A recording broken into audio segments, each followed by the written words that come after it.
Hello, friends, allies, and citizens of our global community. It is an honor to address you on this momentous occasion as we gather to celebrate the life and legacy of Dr. Martin Luther King Jr. Born of a profound commitment to justice and love, Dr. King's work continues to illuminate our path as we navigate the challenges of our time. Today, as we reflect on his 1968 book, Where Do We Go From Here? Chaos or Community? We are reminded that the choice between chaos and community is as urgent now as it was then. Our theme today, Community Over Chaos, calls us to action. Dr. King's vision of the beloved community, a society rooted in justice, equality, and love, requires that we transcend our differences. Unity across disciplines, doctrines, and differences is not a luxury. It is a necessity. In the words of Dr. King, we must learn to live together as brothers or perish together as fools. Let us embrace this challenge with the audacity to hope, the courage to act, and the wisdom to build. At this pivotal moment, the National Civil Rights Museum remains committed to advancing the work of justice by preserving history and inspiring future generations. Our mission is to not only recount the stories of the past, but also to move history forward. It is in this spirit that we announce several transformative milestones. We are proud to share that the museum has recently acquired the rare Bayard Rustin collection. Rustin, a master strategist of the civil rights movement, exemplified the power of community through his work organizing the 1963 March on Washington and emphasized his civil and human rights work from 1968 to the present.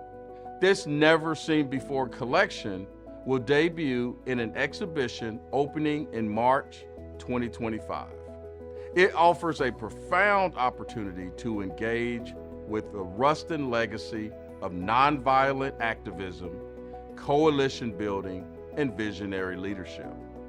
We will also observe the 60th anniversary of the Selma March and the Voting Rights Act of 1965. These milestones celebrate the collective effort to secure the inalienable rights for all citizens and honor the grassroots community whose courage and determination mobilized an inevitable victory. Through events and programs, we will reflect on this enduring struggle and reaffirm our commitment to protecting and advancing voting rights. In summer 2025, we will reopen our Founders Park, a cherished space for reflection, education, and connection. The revitalized park will serve as a living tribute to those who laid the foundation for the struggle for equality and justice. In 2026, we will unveil the renovated Legacy Building, also known as the Boarding House, which will feature state-of-the-art exhibits and community spaces designed to inspire dialogue and action. This renewal underscores our commitment to ensuring the stories of the past resonate with the present and future. Dr. King's concept of the World House compels us to recognize our interconnectedness as global citizens. In his words, all inhabitants of the globe are now neighbors. As we witness the rise of divisive rhetoric and policies, the need to foster unity has never been more pressing. The World House is not merely an ideal, it is a blueprint for survival. By embracing our differences and working collaboratively, we can address the pressing issues of our time: climate change, systemic inequality, and social unrest, with the strength of a unified, compassionate global community. Today, as we rededicate ourselves to the ideals of the beloved community, We must act in our neighborhoods, our workplaces, and our world. The National Civil Rights Museum invites each of you to serve as ambassadors of Dr. King's vision by fostering collaboration, demonstrating strength and solidarity, and building bridges where walls once stood. Let us turn the tide against chaos with acts of courage, kindness, and justice. Together, we can advance the dream, not merely to honor the past, but to secure a future worthy of our highest ideals. Dr. King once reminded us, the arc of the moral universe is long, but it bends toward justice. But it bends because of our collective effort, our unyielding resolve, and our shared commitment to love and justice. Let us leave here today determined to choose community over chaos, unity over division, and hope over despair. The work ahead is great, but together we can build the beloved community and the world house Dr. King envisioned. Join us in this mission, not just today, but every day. Let us move forward, hand in hand, to create a brighter, more just future for all. Thank you.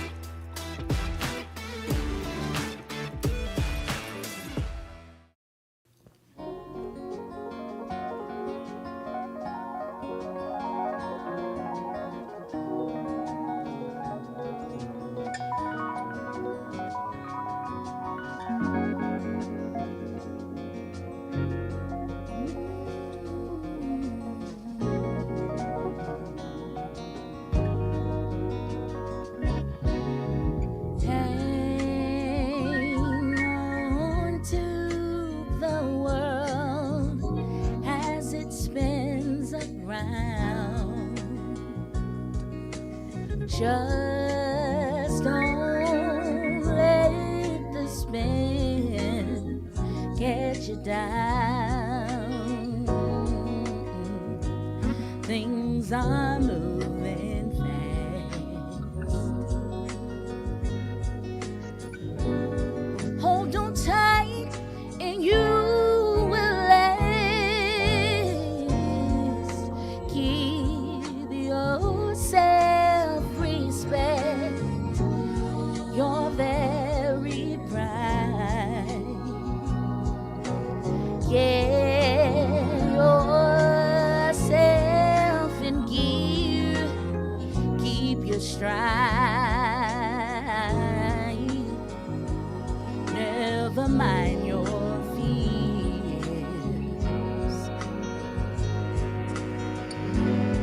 Brighter days will soon be here. Take it from me, someday we'll all be free.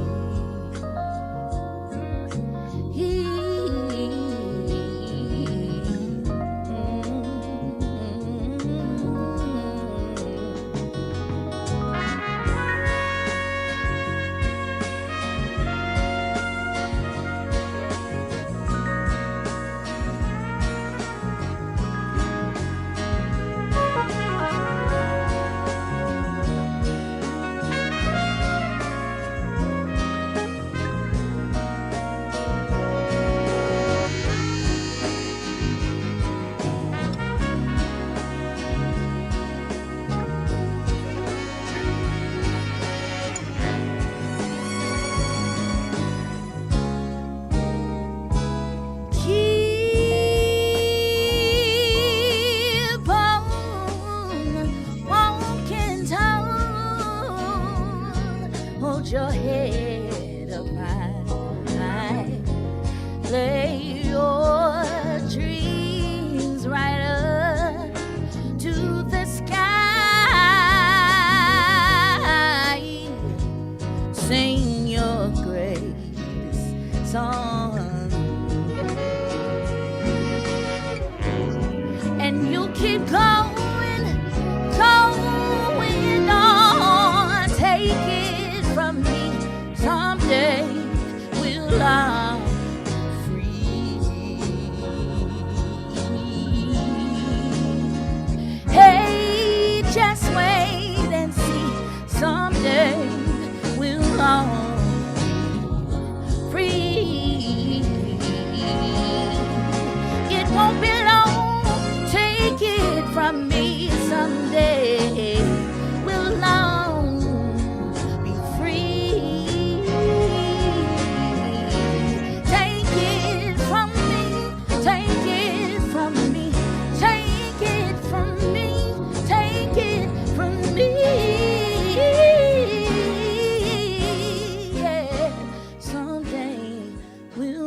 Good morning, everyone. My name is Ryan Jones, Director of History and Interpretation at the National Civil Rights Museum. I'm with the distinguished Dr. Hassan Kwame Jeffries from The Ohio State University. Thank you, Dr. Jeffries, for joining us for this chat for our upcoming Martin Luther King Jr. holiday in 2025. Oh, it's great to be with you. Great. So let's just jump right on into it. What was Dr. King most passionate about in his last few years of his life? So we're talking about post the Voting Rights Act of 1965. What do you think he would have wanted to accomplish by then? Well, as we move into the final years of Dr. King's life, it's clear that he has shifted emphasis away from sort of social issues, away from politics, and focus explicitly on economics. Now, of course, politics and social aspects are all connected to economics, but economics become the center of his interest, and specifically fighting against poverty.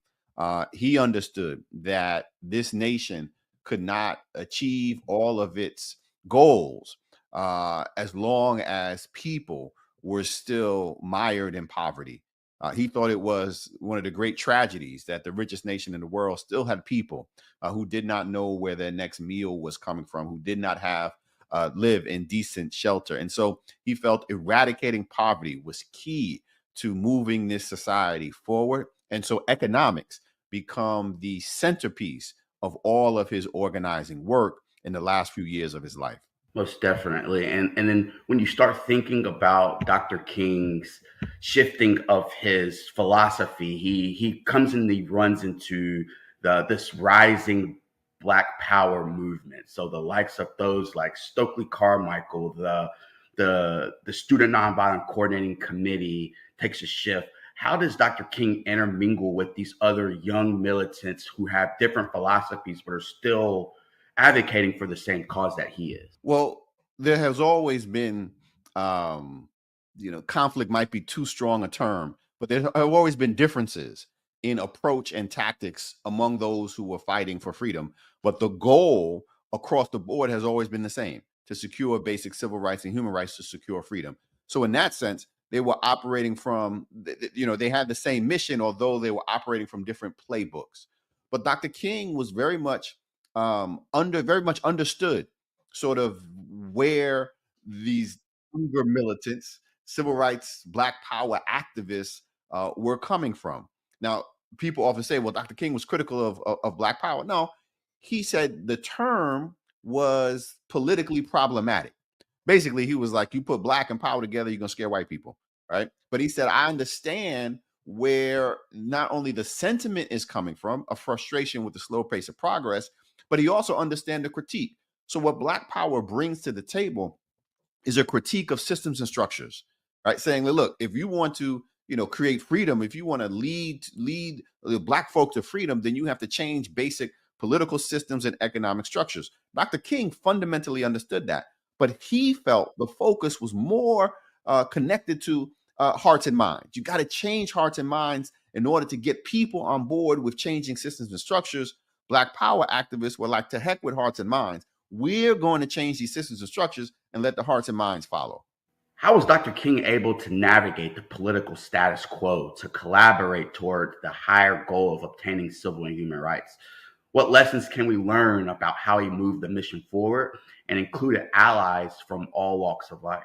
Navigate, I think, in that question does a lot of work, because that's exactly what he had to do. He had to navigate waters that were quite treacherous, political waters that were quite treacherous. And at times he was very successful, and at other times he was unsuccessful. I mean, one of the things he had to navigate was with white liberal allies and outside the South. He was never really able to sort of successfully navigate the waters that were being stirred up by segregationists. So that's half the country, right? I mean, he was like, nah, that didn't work.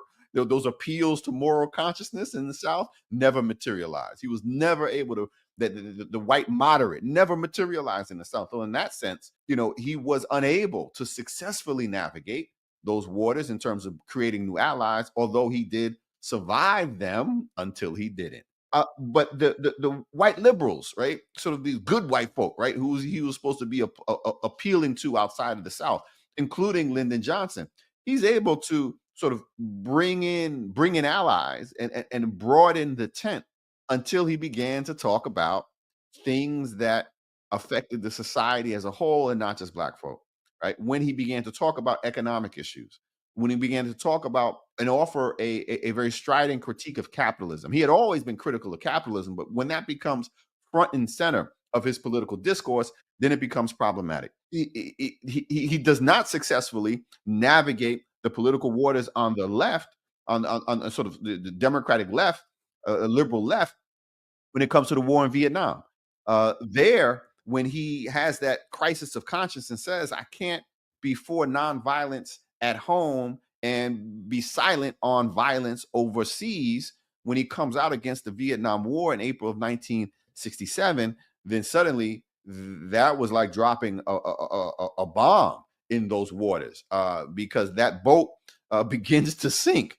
So in that sense, he didn't success. He tried to navigate. He tried to let his sort of moral conscience guide him, but navigating those treacherous political waters, he was very unsuccessful. We look back at it now and say everyone was a fan of Dr. King, right? Why can't we all just be more like Dr. King in the way he was able to successfully bring everybody together? Well, that ain't never happened, right? I mean, there were moments where he was successful, but more often than not, in terms of bringing in folk who were in opposition to what he was standing for, he was unsuccessful. Didn't mean that he didn't continue to try. Didn't mean that he wasn't right. He just wasn't successful. Uses this phrase, the beloved community. What examples do we see of the beloved community Dr. King referred to, and what can we do to better help realize this concept for future generations? Well, the beloved community is an idea rather than a place. And so it's aspirational. How do we create a community? How do we create a society in which everyone bears a responsibility for everyone else? This idea that those of us with means are willing to help those without, are willing to go without to make sure that everyone has what they need. So it's an aspirational way of organizing and living in society, a way that is driven by love as opposed to hate, a way that a society that is committed to sharing as a resources as opposed to hoarding resources.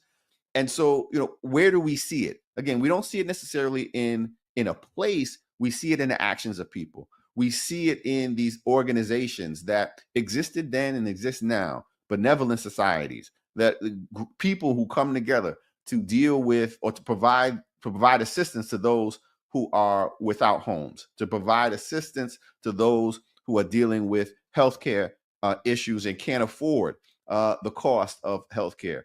We see the beloved community in strangers coming together and not judging people by the assumptions that they make based upon their appearance or their religious beliefs or not, but saying, who are you? And I want to meet you. I want to engage with you. I want to interact with you based upon who you are and not based upon who I think you are. And so, Dr. King, one of the things that's so admirable about Dr. King is not only his commitment to change, but his commitment to people, right? And saying that, we literally are a society that's woven together. Our lives, our communities are connected. They're inextricably linked.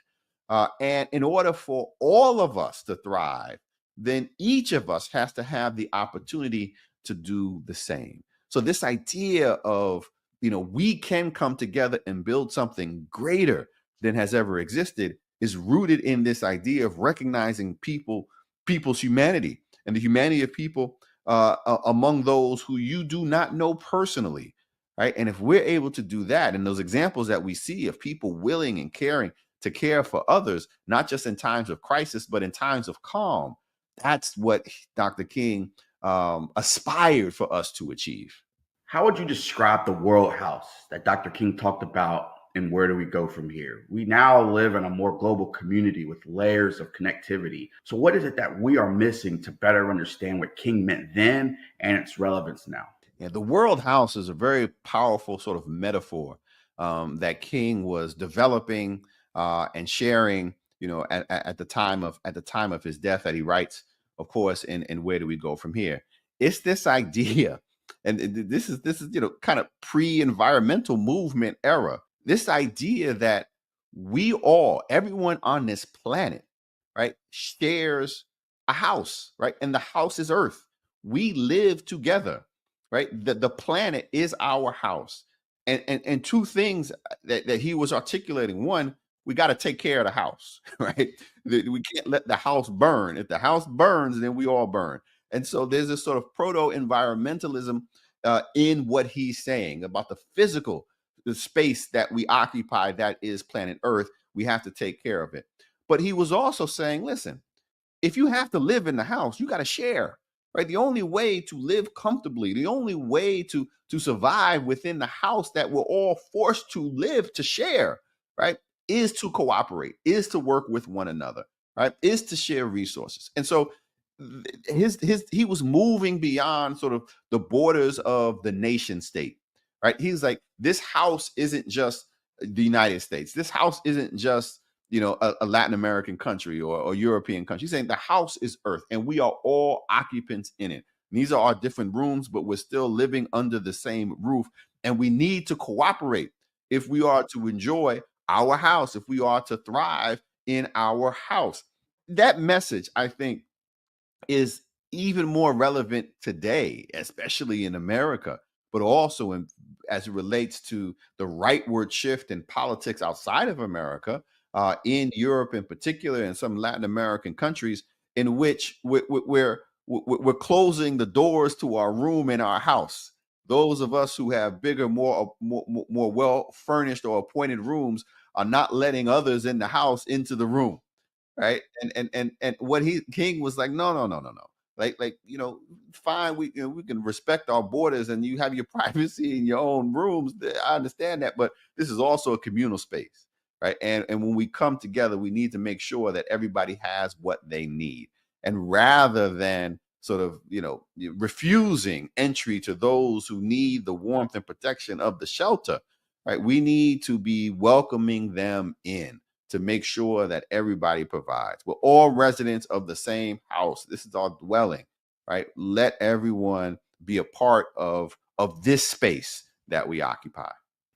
So important for today. And our final question, what do you think Dr. King would say to the vitriolic rhetoric that we see today, and what strategies and tactics are still useful for overcoming hate, fear, and division? I think Dr. King today would be like, y'all still saying that same stuff, right? I mean, the continuity between past and present. There's nothing today that people are saying, especially on the political right. Talking about, we're going to mass deportations and we're locking people up and all this other stuff, and all the hate fueled racism and sexism and xenophobia. People are like, yeah, that sounds really familiar, right, to the world in which he grew up in, Jim Crow America. But then the world that he was leaving behind post Jim Crow 64, 65, that Black folk were still living in. We were making progress. We were making strides, changing immigration laws and the like, becoming more welcoming. But the power of racism as a political tool, Dr. King was very familiar with. It was used against him and as an activist, but it was used against Black folk. So Dr. King would be very familiar with it. But he also told us how to deal with it. He said, you counter hate with love. And that's just not rhetorical, right? I mean, there's real power in that, right? He's saying, listen, we cannot allow people to bring us down when thinking about sort of, the rhetoric and the vitriol revolving hate and violence and this, that, and the other. He said, that doesn't mean you roll over, right? That means you fight. Dr. King was a fighter first and foremost. He said, but you fight without losing your moral direction.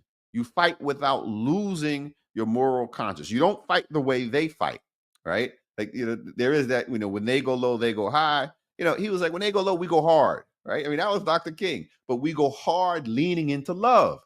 It's really powerful. That's something I have had to grow to appreciate, because I'm like, man, you want me to love? What is all this love?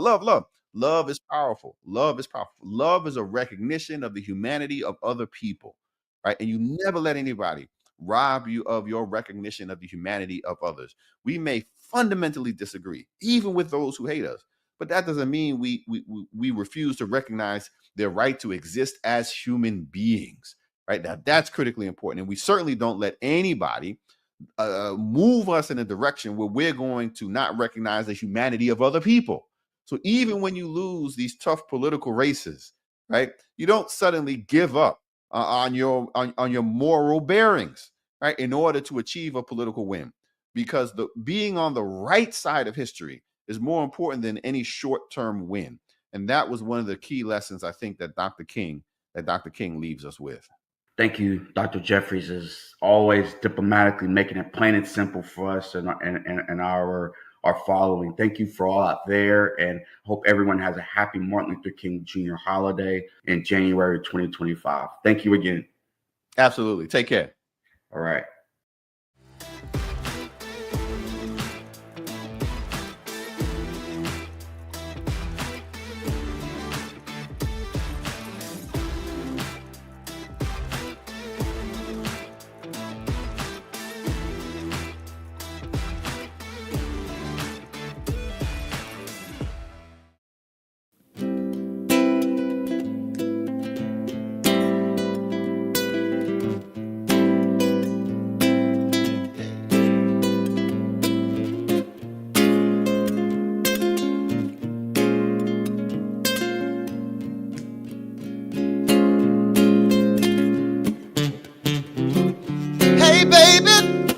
You no good. I'm just getting back, but you knew I would. War is hell. When will it end? When will people start getting together again? Are things really getting better? Like the newspaper said. What else is new, my friend, besides what I read? Can't find no work, can't find no job, my friend. Money is tighter than it's ever been. Say, man, I just don't understand what's going on across this land. Oh, what's happening, brother? Yeah. What's happening? What's happening, my man? Are they still getting down where we used to go and dance? Will our ball club win the pennant? Do you think they have a chance? And tell me, friend, how in the world have you been? Tell me what's out. I wanna know what's in. What's the deal, man? What's the deal? What's happening, brother? Oh, what's happening, brother?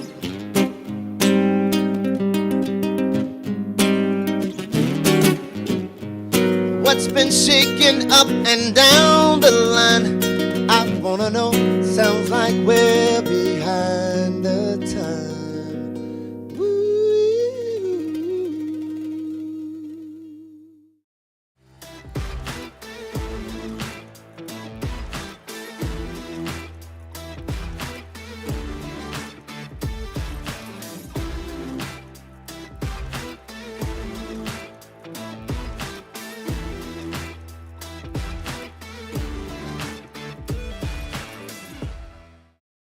Greetings, I'm Vida Ajamu.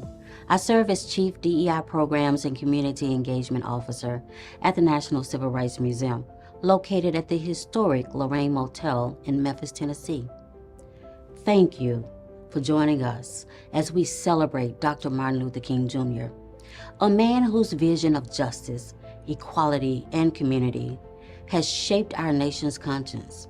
Today, we celebrate not just a holiday, but a day of service, a day to reflect, act, and commit ourselves to the ideals Dr. King advocated for. Dr. King once said, "Life's most persistent and urgent question is, what are you doing for others? Those words serve as a call to action for each of us, reminding us that service to our community is not just an act of kindness, but a moral obligation. When we serve, we strengthen the bonds that connect us, foster understanding, and create the foundation for a more just and equitable society. At the National Civil Rights Museum, we are deeply committed to carrying forward Dr. King's legacy of service through our King Day programming. We aim to inspire and empower individuals to take meaningful action in their communities.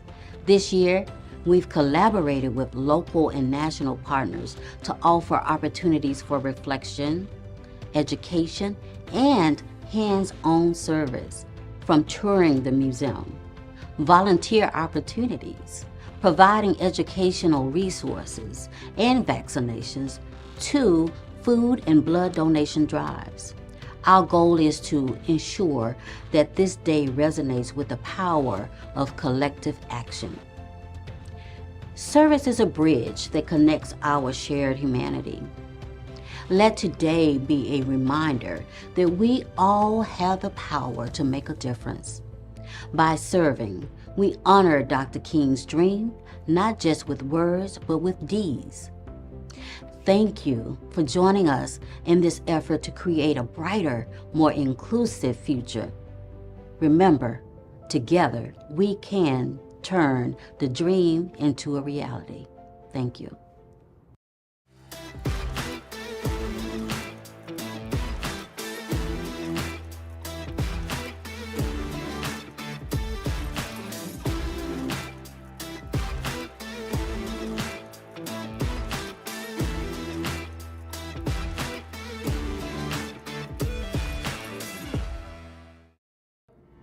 Hi, I'm Beverly Nathaniel Alexander, and I am delighted to have been invited to give my views on why volunteering for the National Civil Rights Museum is important.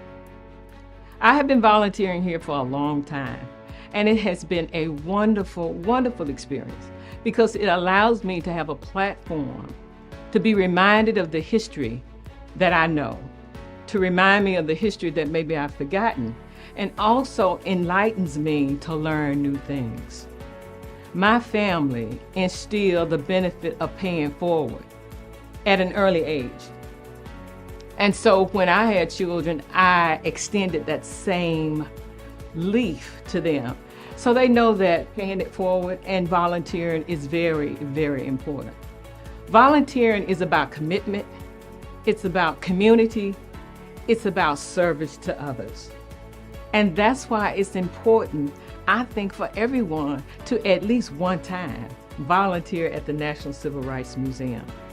I am pleased because it allows me to develop authentic partnerships with the staff as well as the volunteer committee that I serve on. It is a wonderful opportunity because it's growing me up, as my grandmother would say. It's learning me things, as my grandmother would say. So I invite others that's out there, come to the Civil Rights Museum. This is a wonderful, magnificent facility where you will learn, where you will meet new people, where you will grow. So I am pleased that I have the opportunity to say volunteering for the National Civil Rights Museum is a wonderful, wonderful opportunity. I am delighted to say that I am a member as well as a volunteer. Thank you so much.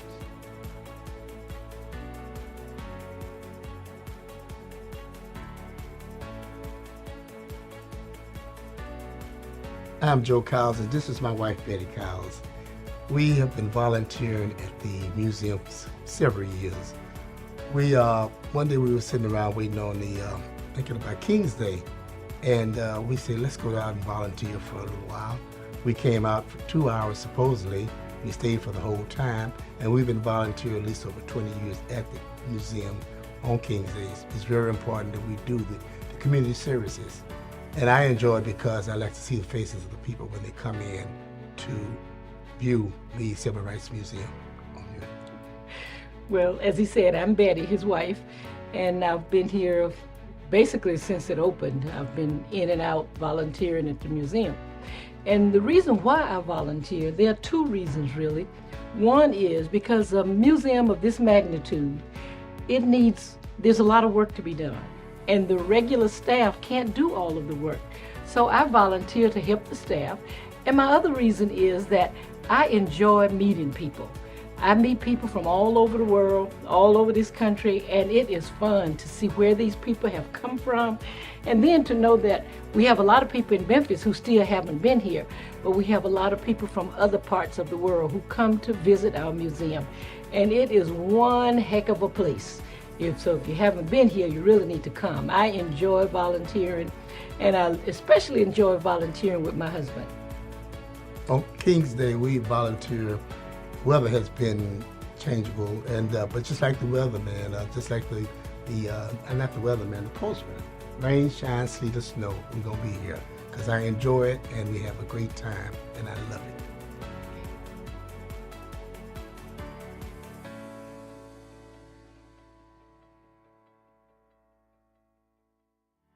My name is Demetrius Moore. I've been volunteering here at the Civil Rights Museum since 2001. I feel it's important to give back to my community by serving here at the Civil Rights Museum because diversity and inclusion is very, very important to our culture, especially at this time, this day and age where people are fighting hard to erase history. So being able to come out and volunteer and give the people, the community, an opportunity to see this wonderful museum that kind of captures our culture and our past, the plight of African Americans and just civil rights in general through time is very, very important to me. So just having that opportunity to come, to serve, to see the people who want to be enriched and educated by it is just so fulfilling to me. So for me, this is very, very important for me and my family.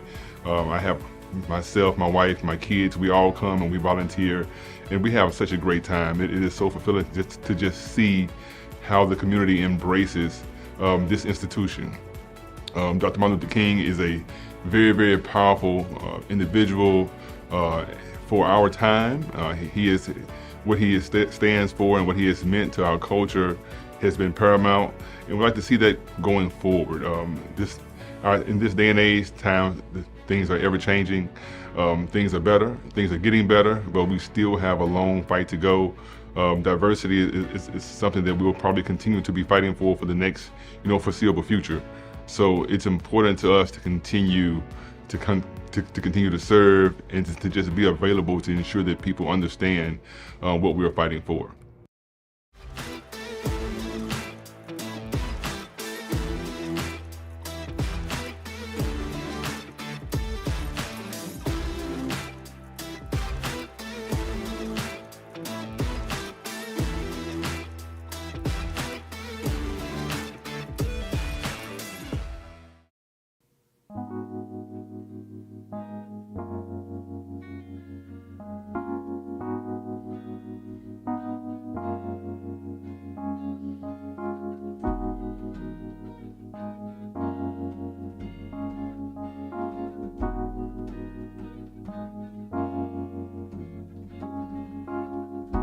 Where do we go from here?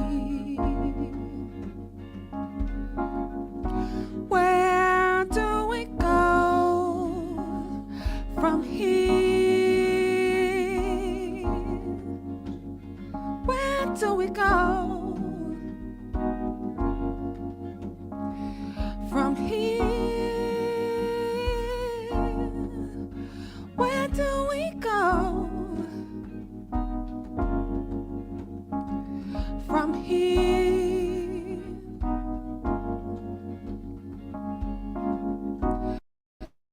This may very well be the most advanced era in human history, at least in terms of technology and wealth. But what about our health as a society? Are we well?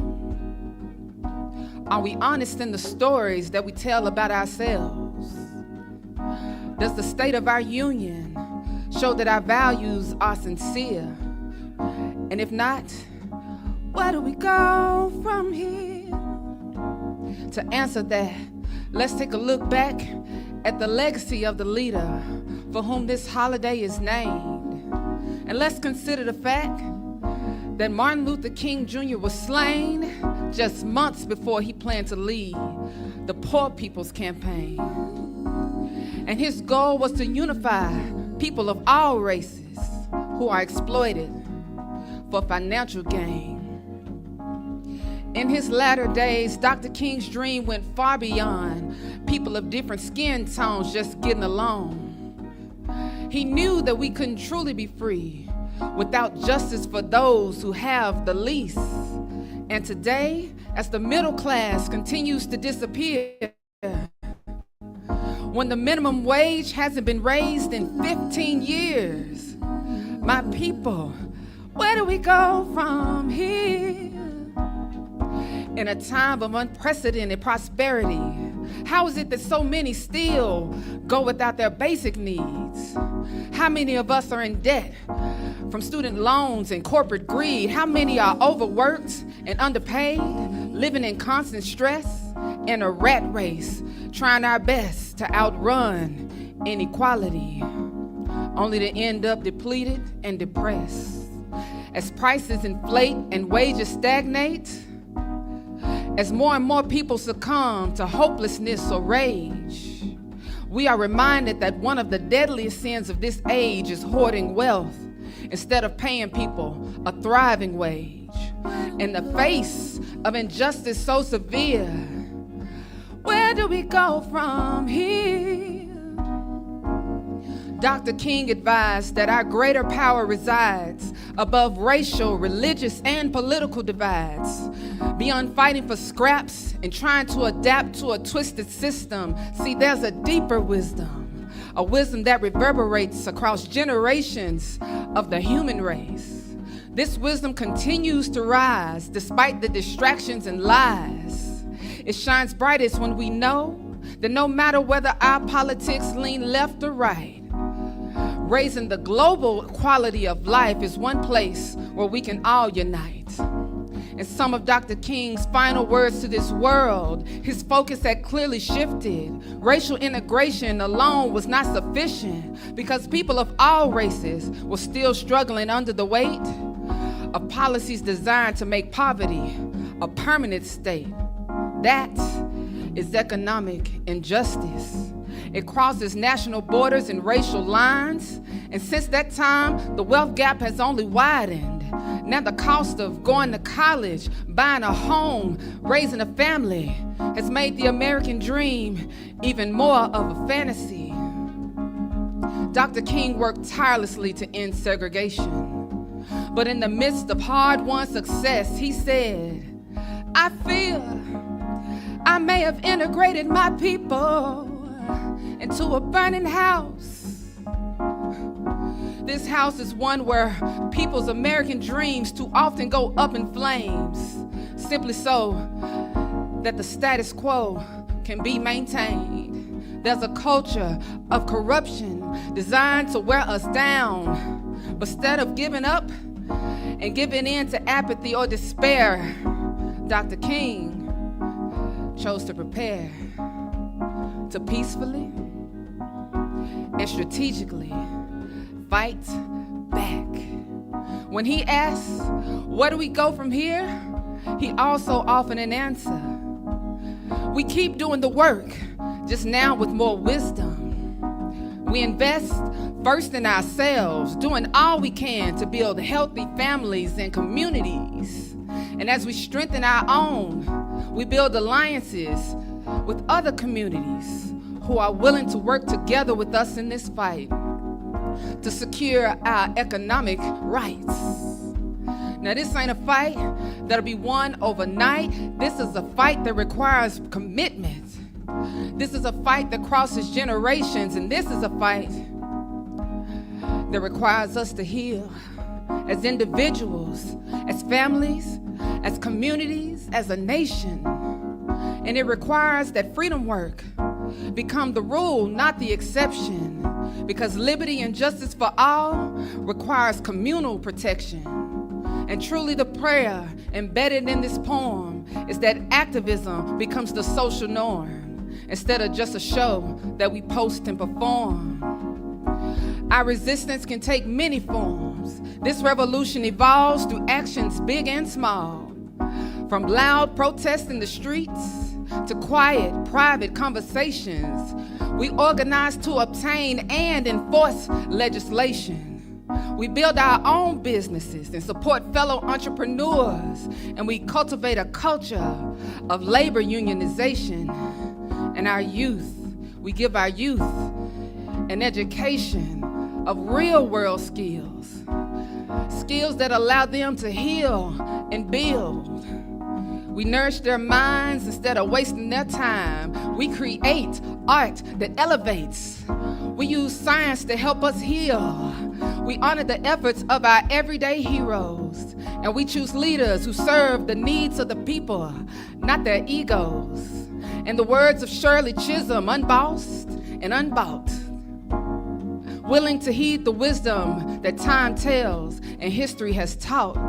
We speak our minds, not just online, but also at the polls, with politics rooted in compassion instead of fear and control. When workers strike, when the public boycotts, when we make the most of what we've got, we at least got a shot at justice. And even when a battle is won, we are still challenged to stand guard.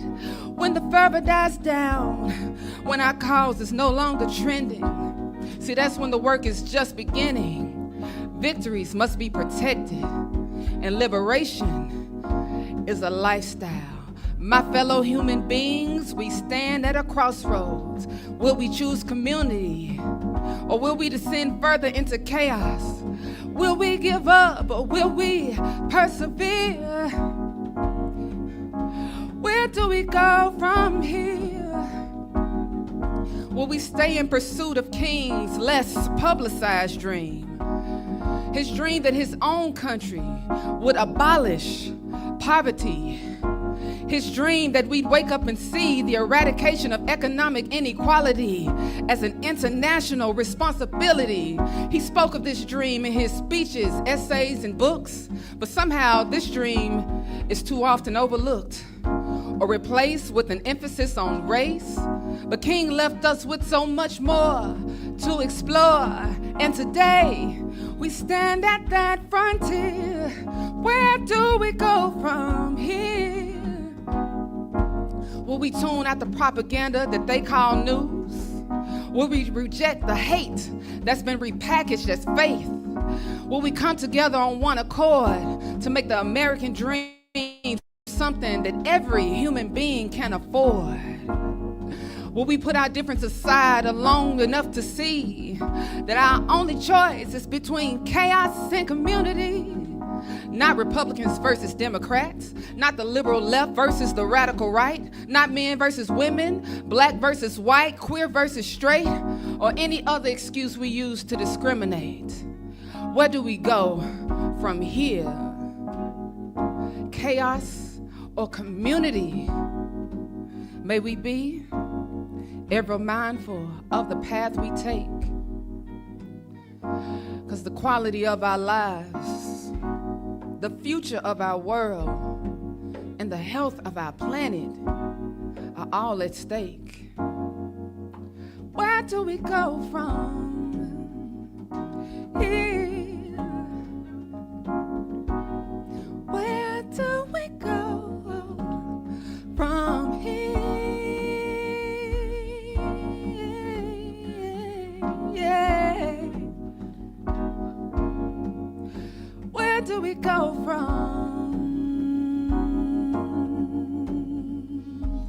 here? Where do we go? Where do we go? Where do we go? Where do we go? Where do we go? Where do we go? Where do we go? Where do we go?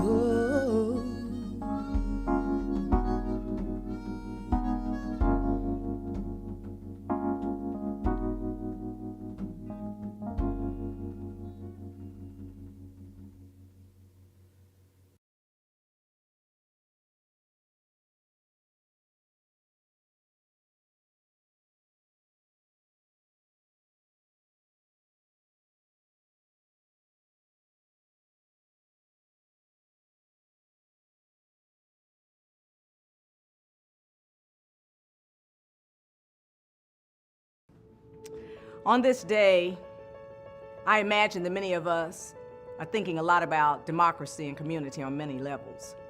I am reflecting on the concept Bishop Desmond Tutu taught us, Ubuntu. We are more of who we are individually by who we are collectively. That I have been formed and created in the same degree that my neighbor has been as well.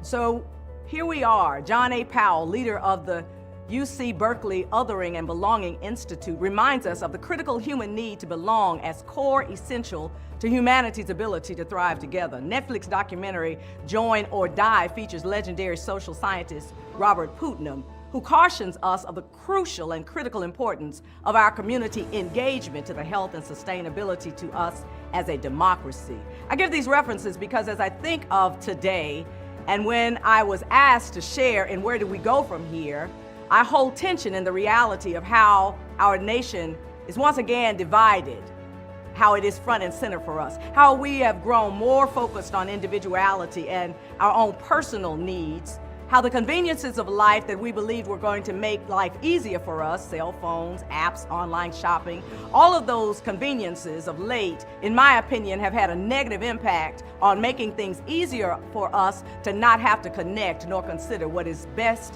for all of us collectively. And the consequences of that is that those who promote fear tap into our basic need and challenge us around how we belong and how we can be manipulated to see each other as enemies. It's obvious that fear of not belonging, the fear of being othered, has created a movement, new, fresh among us, where we believe our individual needs are greater than and more important than our collective needs. That's the great chasm that I believe we are facing right now and that we will continue to be forced to face this year. It is the prophetic call of the ages to remember that the we is always stronger than the me. We will be required and challenged to think, act, and engage. And when I say we, I don't mean we, where we vilify and negate anyone whose thoughts, actions, and beliefs are different from my own. Instead, we will be challenged in this season to intentionally reach out, to hear beyond fear, to engage, as my friend Reverend Joshua Narcisse recently referred to as the messy conversations that help us to create belonging, which is different from membership, where we all think and act the same. But belonging is the liberating gift of understanding that the whole of who we are is only possible because of the diversity and variety of the unique gifts of difference. I use puzzles as an illustration. Partly because the only way to see the full image of a puzzle is to see the individual pieces and how they are necessary to come together to create the whole. No piece is the same, and they all have to fit together. Reverend Floridia of my beloved church once preached a sermon with an illustration about frogs and the many, many different varieties of frogs God created. She used that image to remind us of how much creation is a reflection of the limitless gift of difference and diversity that is a part of our world. And that to honor that is to encourage us to see each of us as equally important to the whole of us. Let's be clear, to quote essayist and novelist Robert Jones Jr., we can agree to disagree and still love each other, unless your disagreement is rooted in my oppression and denial of my humanity and right to exist. The challenge we face today will be to continue to confront collectively any space and place where disagreements are rooted in oppression and the denial of each of our humanity and right to exist. That is our work ahead. But it will begin with what we learned in the Memphis Interfaith Coalition of Action and Hope as shared interest. I therefore invite and indeed challenge you to reach beyond your own circle of community, to be willing to form messy communities of conversation. The Women's Council of Memphis did it decades ago. You are challenged to explore places that take you out of your comfort zone. In rural communities that on the surface appear the complete antithesis of what urban communities look like, Micah is looking to find common ground, to begin to work for the common good, and to continue to build justice and equity for all. Will it be easy? No. Is it necessary? More than necessary. It will be mandatory. Others who came before us laid the foundation and set the example. Now it is our time to go and do likewise.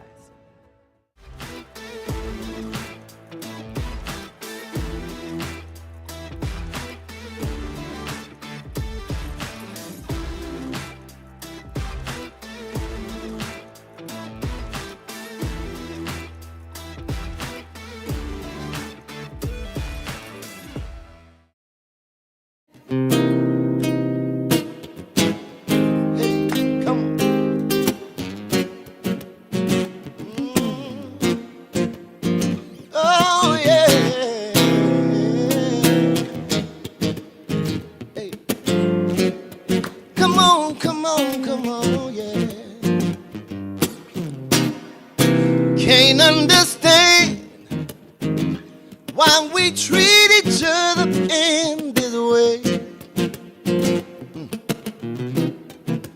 Taking up the time with the silly, silly games we play. We got our love, and no matter how it's said and done, oh, oh, we are one. No matter what we do, we are one. God will see us through, and that's the way it is. Whoa, hey.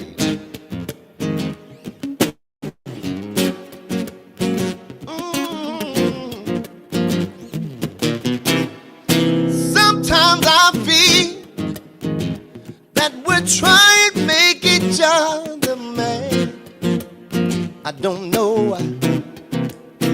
Things we do and the way we make each other sad. We got so much, we could all be having so much fun. Whoa, oh, oh, we are one. Right from the very start, deep down in my heart, and that's the way it is. Whoa, we are one. Come on. No matter what we do, hey, yeah, God will see us through, and that's the way it is. Whoa, we are one, one, one.